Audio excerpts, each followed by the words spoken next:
Hey everyone, welcome back to Lake Nomad. I'm William Walker. Today we have a new mold. It is the Magnum size weedless Midwest Finesse jig. It's gonna be a lot bigger than the old one that I have. And we're gonna go ahead and go get started pouring these. And there's a giveaway in this video, so stick around. All right, so here it is.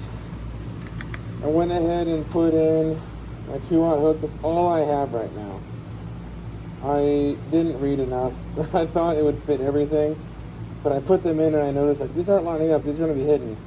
And then I read on the mold it literally says 2-aught only the 5/16 through half. So we'll be doing these three. I have not ran this. I fluxed my lead. I got this warmed up, so this is actually my very first pour. I'm excited to see how it goes. Alright guys, let's see it.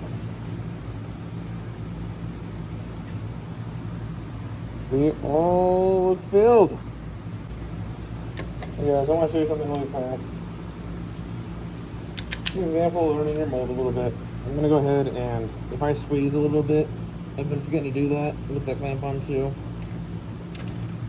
You're not going to get any flashing as often at all. Like, you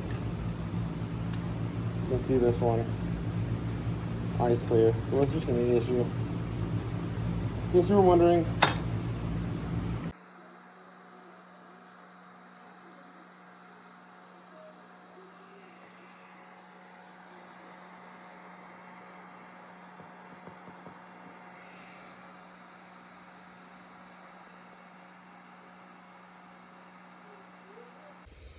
All right, there is the Magnum weedless Finesse jig.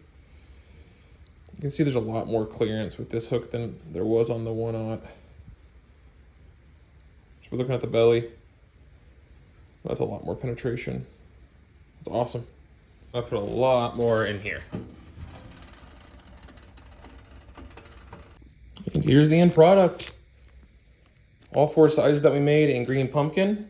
This is gonna go out to one person who leaves a comment. Oh, you know what? While we're already out here, you're gonna need something to throw with them, right? Put some Ned leeches in there. All right, so correction, these will be going out to one person who leaves a comment. How about you guys comment about maybe what lake you guys are gonna be using these to fish in? That would be great. And if you get these, I want you to promise me that if you catch a fish with them, you're gonna let me know. Anyway, guys, thank you so much for sticking around. See you guys again soon.